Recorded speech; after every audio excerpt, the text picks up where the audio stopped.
Hello friends, Unique Commerce अकॅडमीच्या online लेक्चरमध्ये तुमचं पुन्हा एकदा स्वागत आहे. मित्रांनो, आपण आजच्या व्हिडिओमध्ये आपला जो सब्जेक्ट आहे बुक कीपिंग अँड अकाउंटन्सी यामधील chapter number 2 meaning and fundamentals of double entry book keeping ह्या चॅप्टरमधील आपला जो मेन पॉईंट होता अकाउंटिंग इक्वेशनच्या आज आपण नेक्स्ट प्रॉब्लेमला सुरुवात करत आहोत. पण त्याआधी मित्रांनो, तुम्हाला छोटीशी विनंती आहे, तुम्ही जर चॅनलला नवीन असाल तर चॅनलला सबस्क्राईब करायला विसरू नका, बेल आयकॉनला प्रेस करायला विसरू नका, जेणेकरून येणाऱ्या व्हिडिओची नोटिफिकेशन तुम्हाला आधी बघता येईल. तुमची जर्नी 11वी पासून तर M.Com पर्यंत अशीच सुरू राहणार आहे. आणि मित्रांनो, आपण मागील व्हिडिओमध्ये आपला जो काही पॉईंट होता अकाउंटिंग इक्वेशन यामधील जे काही प्रॅक्टिकल एक्झाम्पल प्रॉब्लेम नंबर 1 आपण क्लिअर केला होता. तो व्हिडिओ तुम्ही बघितला नसेल तर त्या व्हिडिओची लिंक तुम्हाला ह्या व्हिडिओच्या डिस्क्रिप्शन बॉक्समध्ये दिली जाणार आहे. तसेच तुम्ही ह्या व्हिडिओच्या वरती आय बटन क्लिक करून तो व्हिडिओ बघू शकतात. आणि आता आपण आपला जो काही प्रॉब्लेम नंबर 2 आहे, आता इथे ॲक्च्युली सोल्युशनचा हा ड्राफ्ट आहे. प्रॉब्लेम नंबर 2 आहे तो आपण आधी समजून घेऊया आणि मग त्याचं कंटिन्युअसली सोल्युशन घेऊयात. तर आता प्रॉब्लेम नंबर 2 आहे.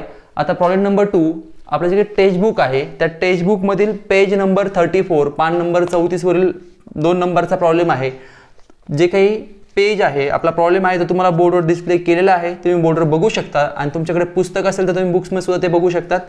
तर बघा काय म्हटले त्यांनी, illustration 2 means problem means example. Similar words आहे. Illustration number 2, illustration means problem. Problem number 2 काय सांगितले बघा, give the accounting equation for the following transaction. काही तुम्हाला ट्रान्झॅक्शन दिलेले आहे आणि त्या ट्रान्झॅक्शन तुम्हाला इक्वेशन करायचे. इक्वेशन मीन्स इक्वल पार्ट, समान करायचे. काय समान करायचे? ॲसेट्सची व्हॅल्यू आणि कॅपिटल प्लस लायबिलिटीची व्हॅल्यू आपल्याला काय करायची? इक्वल करायची. तर चला येऊया आता आपण टॉपिककडे, प्रॉब्लेमकडे येऊयात. त्यामध्ये पहिलं ट्रान्झॅक्शन बघा त्यांनी काय सांगितलं आहे, Rupali Cummins business with bank balance ₹25,000. आता कमेन्स बिझनेस, कमेन्सला अंडरलाईन करा, तिथे स्टार्टेड लिहा. ॲक्च्युली कमेन्स आणि स्टार्टेड याचं मिनिंग सेम असतं. कमेन्स मीन्स सुरू करणे, स्टार्टेड मीन्स सुरू करणे. रुपालीने बिझनेस सुरू केला, बिझनेस सुरू केला ना विथ, त्याच्यामध्ये तिने काय आणलं? Bank balance. बँक बॅलन्सला अंडरलाईन करा, तिथे म्हणा कॅश. बँकेतला बॅलन्स म्हणजे ते पैसेच असतात, आपण कॅशच बँकमध्ये भरलेली असते. बँक बॅलन्स मीन्स कन्सिडर करताना काय कन्सिडर करायचे? कॅश. बँक बॅलन्सला अंडरलाईन करून तिथे कॅशला 25,000. आता मला सांगा, तुम्ही रुपालीने बिझनेस सुरू केला, रुपालीने बिझनेसमध्ये 25,000 रुपये आणले. पहिली गोष्ट बिझनेसच्या बाजूने विचार करायचा आहे. लास्ट प्रॉब्लेम जर तुम्ही बघितला असेल तर तुम्हाला हे एकदम समजून जाईल. बिझनेसच्या बाजूने विचार केला तर बिझनेसमध्ये पैसे आलेले, बिझनेसमध्ये पैसे आले, व्यवसायामध्ये पैसे आले. पैसे आले म्हणलं पहिला इफेक्ट तुमचा कुठे येणार? ॲसेट्स. पहिला इफेक्ट आपला कुठे येणार? ॲसेटमध्ये येणार. आणि दुसरा इफेक्ट, ज्या वेळेस आपण नवीन बिझनेस सुरू करतो तर आपण ते जे पैसे बिझनेसमध्ये आणतो त्याला आपण काय म्हणतो? कॅपिटल. दुसरा इफेक्ट कुठे जाईल? कॅपिटलला. म्हणजे पहिला इफेक्ट तुमचा जाणार ॲसेटला आणि दुसरा इफेक्ट कॅपिटलला जाणार. त्यानंतर second number, purchase machinery for cash ₹5,000. आता इथे कॅश ट्रान्झॅक्शन बघा, त्यांनी सांगितलं परचेस मीन्स खरेदी करणे. काय खरेदी केले आपण? मशिनरी खरेदी केली आहे. फॉर कॅश, कशी केली खरेदी? कॅश. पैसे लगेच देऊन टाकले आपण, थोडक्यात रोख व्यवहार झालाय. हे पैसे घेऊन टाका आणि वस्तू द्या, या पद्धतीने 5,000 रुपयाची आपण मशिनरी परचेस केली. आता मला सांगा, मशिनरी तुम्ही खरेदी केली, तुमच्याकडे मशिनरी आलेली तुमच्या बिझनेसमध्ये, म्हणजे आपल्या बिझनेसमध्ये मशिनरी आलेली ना मित्रांनो. मग आपल्या बिझनेसमध्ये मशिनरी आली म्हणल्यावर पहिला इफेक्ट तुमचा काय व्हायला पाहिजे? तुमच्या ॲसेटमध्ये ॲड व्हायला पाहिजे. मशिनरी आली आहे, मशिनरी आपली ॲसेट आहे, ॲसेटमध्ये ॲड. पण त्या बदल्यात तुमच्याकडून पैसे गेलेले, तुम्ही मशिनरीवाल्याला पैसे लगेच देऊन टाकले ना, मग पैसे गेले की नाही तुमच्या बिझनेसमधून? पैसे गेलेले म्हणल्यावर क्या? ॲसेटमधून लेस. दोन्हीही इफेक्ट्स ॲसेटलाच होतील. आणि डोक्यात फिट करून ठेवा, जेव्हा कॅश ट्रान्झॅक्शन असतं, कॅश ट्रान्झॅक्शनमध्ये दोन्ही इफेक्ट ॲसेट साईडलाच असतात. मग कॅश सेल असू द्या, कॅश परचेस असू द्या किंवा क्रेडिट सेल असू द्या, क्रेडिट सेलचे सुद्धा दोन्ही इफेक्ट हे ॲसेटलाच होतात. फक्त क्रेडिट परचेस जे असतं, उधारीवर परचेस केलेल्याचे इफेक्ट एक ॲसेटला असतो आणि दुसरा लायबिलिटीला असतो. मग चला, पहिला इफेक्ट तुमचा कुठे होणार? मशिनरी आले म्हणून ॲसेटमध्ये ॲड आणि दुसरं पैसे गेले म्हणून ॲसेटमधून लेस. चला 3 नंबर बघा, बॉट गुड्स फ्रॉम सोरा. बॉटला अंडरलाईन करा, तिथे लिहा परचेस. Bought means purchase. परचेसला सिमिलर वर्ड लिहिलेला आहे bought. Bought goods from Sora worth ₹3,000 on credit. 3,000 रुपयाच्या गुड ज्या होत्या वस्तू आपण स्वराकडून खरेदी केल्या. कोणाकडून खरेदी केल्या? स्वराकडून खरेदी केल्या. मग आता मला सांगा, पहिला इफेक्ट तुमच्याकडे वस्तू आलेल्या आहे, तुमच्याकडे काय झालेलं आहे, वस्तू आलेल्या आहे, गुड्स कम्स इन आहे, वस्तू आली तुमच्याकडे. मग गुड्स आल्या म्हणजे तुमच्याकडे काय स्टॉक आहे तुमचा, तो वस्तू आल्या म्हणजे ॲसेटमध्ये ॲड, वस्तू येत आहे ना आपल्याकडे ॲसेटमध्ये ॲड. पण तुम्ही ही जी खरेदी केली ही कशी केली आहे, उधारीवर केली. म्हणजे तुम्हाला फ्युचर डेटला भविष्य काळात त्याचे पैसे द्यायचे. मग तुम्हाला भविष्य काळात पैसे द्यायचे म्हणलं दुसरा इफेक्ट कुठे घेणार आपण, लायबिलिटीज. लास्ट प्रॉब्लेममध्ये आपण सेम ट्रान्झॅक्शन घेतलेलं आहे. मग पहिला इफेक्ट तुमच्या ॲसेटमध्ये ॲड आणि दुसरा इफेक्ट कुठे घेणार आपण, लायबिलिटीज. त्यानंतर fourth number paid. Paid for salaries. Paid म्हणलं की डोळे दाखवून एक्सपेन्सेस कन्सिडर करून टाकायचं. मॅक्झिमम टाइम पेड म्हणजे एक्सपेन्सेस आहे. पेड म्हणलं म्हणजे expenses. Paid for salaries ₹3000. Salary आपण पेड केली. आता मला सांगा, सॅलरी पेड केली म्हणजे आपला खर्च आहे, पैसे गेले. पैसे गेले म्हणलं ॲसेटमधून लेस. ॲसेटमधून लेस म्हणून कॅपिटलमधून पण काय करायचं, लेस. पेअर कशी असते, जोडी, लेस लेस. पेअर कशी असते, लेस लेस. मग पहिलं तुमच्या ॲसेट साईडमधून लेस होईल आणि दुसरा इफेक्ट तुमच्या कॅपिटलमधून लेस होईल. आणि 5 नंबर रिसिव्ड इंटरेस्ट. दिवस चांगला आहे, ₹200 इंटरेस्ट व्याज मिळालेलं आहे. पैसे मिळाले. पैसे मिळाले म्हणजे आपला इन्कम आहे, कॅश आपल्याकडे येणार आहे. कॅश येणार म्हणजे पहिला इफेक्ट कुठे घेणार तुम्ही, ॲसेटमध्ये ॲड. ॲसेटमध्ये काय करायचं, ॲड. काय ॲड करतोय आपण, पैसे येणार आहे आपल्याकडे, दिवस चांगला आहे. आणि दुसरं ॲसेटमध्ये ॲड आहे म्हणल्यावर कॅपिटलमध्ये पण काय करायचं, ॲड. आपली पेअर लक्षात ठेवा, लेस वर्सेस लेस, ॲड वर्सेस ॲड. पेअर कशी, लेस लेस, ॲड ॲड. सिनोनिम्स लक्षात ठेवा. सिनोनिम्स टाईप ऑफ सिनोनिम्स म्हणजे सिमिलरली टू सिनोनिम्स. जसं आपण समानार्थी म्हणतो तसं समान करायचं, इक्वल आहे ना, म्हणून लेस लेस, ॲड ॲड. अशा पद्धतीने तुम्हाला लक्षात ठेवायचं आहे. तर मित्रांनो, आपण जे काही ट्रान्झॅक्शन होते ते समजून घेतले. आता आपण प्रत्यक्ष जो काही प्रॉब्लेम आहे तो प्रॉब्लेम सॉल्व्ह करूयात. तर तुम्ही तुमच्या नोटबुकमध्ये सेम सिमिलरली कॉलम करा. बरं, आता आपण प्रॉब्लेमला सुरुवात करूयात. बरं चला, पहिलं ट्रान्झॅक्शन आहे, सिरियल नंबरमध्ये लिहा 1. ट्रान्झॅक्शन काय सांगितलंय, Rupali Cummins business with bank balance ₹25,000. Rupali Cummins business with bank balance ₹25,000. आता तुम्हाला एक समजलंय, रुपालीने बिझनेस सुरू केलेला आहे. मग रुपालीने बिझनेस सुरू केला आहे, पैसे किती आणले, बिझनेस 25,000. तुमचा पहिला इफेक्ट ॲसेटमध्ये किती येणार, 25,000. 25,000 तुम्ही ॲसेटमध्ये घेणार.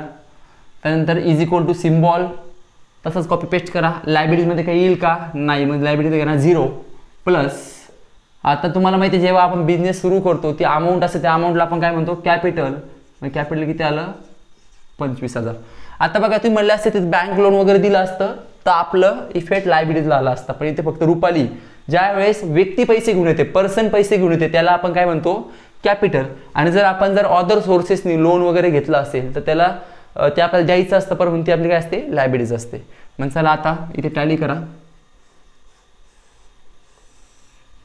तर 25,000 ची टॅली किती, 25,000. टॅली करताना ब्लँक लाईनला करायची, मोकळ्या ओळीमध्ये टॅली लिहायची. ट्रान्झॅक्शनच्या लाईनमध्ये टॅली लिहू नका. 0 प्लस 25,000. चलो नेक्स्ट मॅच झालंय बघा. फर्स्ट ट्रान्झॅक्शन आपलं क्लिअर झालंय. Second number transaction, purchase machinery for cash ₹5,000. Purchase machinery for cash ₹5,000.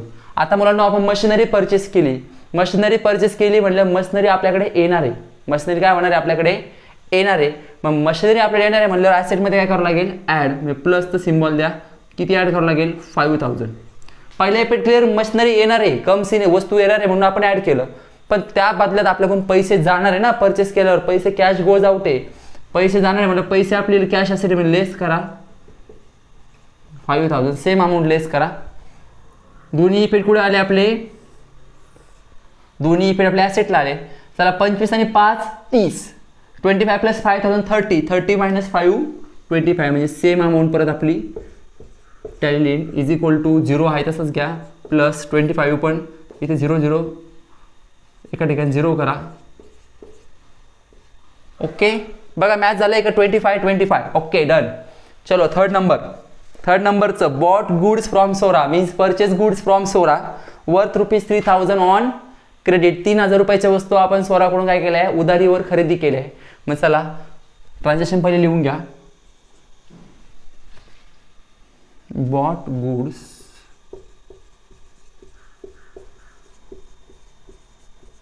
From Zorah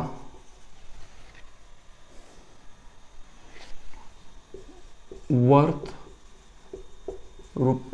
₹3000 on credit. On credit आलं तर विचार करायचा नाही, म्हणजे काय समजायचं ते उधारीवर आहे. मग चला आता पहिले वस्तू परचेस केलेले आहे, खरेदी केल्या म्हणजे वस्तू आल्या आहे. आल्या म्हणजे ॲसेटमध्ये ॲड, मग इथे म्हणा प्लस 3000 ₹3000 रुपये ॲड केले, वस्तू आल्या म्हणून पहिला इफेक्ट झाला. आता मला सांगा तुमच्याकडे जे वस्तू आल्या त्याचे पैसे तुम्हाला द्यावे लागेल की नाही सोराला. तुम्ही म्हटलं असेल ना माझं पेमेंट झाल्यावर मी देईल, नेक्स्ट मंथमध्ये पुढच्या महिन्यामध्ये देईल. मग तुम्ही ज्यावेळेस फ्युचरला भविष्यकाळात पैसे तुम्हाला द्यायचे असेल तर त्याला आपण काय म्हणतो, लायबिलिटी. तुमची काही देणी असेल की तुम्हाला ते भविष्यकाळात द्यावी लागतात, त्याला आपण लायबिलिटीज म्हणतो. मग लायबिलिटीजमध्ये पण किती येईल, 3000 प्लस ॲसेट कॅपिटलमध्ये 0. चला करा टॅली. चला 25 प्लस 3 28,000 इज इक्वल टू 3000. आता 3000 येईल आपल्याकडे इथे प्लस 25 ॲज इट इज घ्या. बघा मॅच होती का figure, 25 plus 3 28 figure match. Fourth number घ्या paid for salaries. Paid for salaries किती सॅलरी पेड केली आपण, 3000. 3000 रुपये आपण आपल्या कर्मचाऱ्याचा कामगाराचा पगार दिलाय. आता तुमचं तुम्हाला माहिती आहे की salary is and always expenses. हा कायमस्वरूपी खर्चच असतो. मग आता मला सांगा खर्च झाला म्हणजे तुमचे पैसे जाणार आहे. पैसे जाणार म्हणजे पहिले ॲसेटमधून लेस, मग इथे लेसचं सिम्बॉल द्या. 3000 रुपये ॲसेटमधून लेस होणार. आणि दुसरा इफेक्ट, आता लायबिलिटीचा काही रोल नाही. ॲसेटमधून लेस म्हणजे कॅपिटलमधून पण काय होणार, 3000 रुपये लेस. चला करा minus 28 minus 3 25,000 is equal to 3 minus 0 3000 as it is येतील तुमचे तसेच तसे प्लस 25 होता 3 करा 25 मायनस 3 22,000. बघा मॅच होतंय का, 22 प्लस 3 25 बरोबर आहे 25 फिगर मॅच. आणि last transaction received interest ₹200. Last नंबरचं काय 5 नंबर, रिसिव्ड इंटरेस्ट ₹200. 200 रुपये इंटरेस्ट मिळालेला आहे. पैसे मिळाले खूप छान वाटतं जरा. पैसे मिळाले म्हटलं की 200 रुपये काय होणार ॲसेटमध्ये ॲड. ॲसेटमध्ये 200 रुपये काय झाले आपले ॲड. आता 200 रुपये ॲसेटमध्ये ॲड आहे म्हणजे कॅपिटलमध्ये पण ॲड करावं लागेल ना 200 रुपये तुम्हाला, कारण की तिकडे ॲसेट ॲड म्हणजे कॅपिटल ॲड इकडे निघेल. मग करा त्याला टॅली. चला सांगा 25,000 म्हणून 200, 25,000 मध्ये 200 ॲड करा किती येईल 25,200 म्हणजे 25,200 is equal to 3000 as it is तसे आहे तसे कॉपी पेस्ट करा. आणि 22 प्लस 2 22,200. चला मॅच होते चेक करा मुलांनो. 22,200 प्लस 3,000 किती आलं 25,200 फिगर मॅच. तिथे लिहा टोटल. आणि हे जे तुम्ही मॅच केली फिगर आहे याला बॉटमला डबल अंडरलाईन करा. मुलांना खूप सिंपल हा टॉपिक आहे, खूप इंटरेस्टिंग आहे. तुम्हाला जसं आता पहिला प्रॉब्लेम आहे तुम्हाला थोडं बोरिंग झाला असेल, पण सेकंड नंबरचा प्रॉब्लेम तुम्हाला समजला असेल. तर अशा पद्धतीने आपण जे काही आपला इक्वेशनचा प्रॉब्लेम नंबर सेकंड होता तो आपण क्लिअर केला. मुलांना व्हिडिओ आवडला चॅनलला लाईक शेअर आणि सबस्क्राईब करायला विसरू नका. व्हिडिओबद्दल काही शंका असेल तर कमेंट बॉक्समध्ये कमेंट करायला विसरू नका. थँक्यू.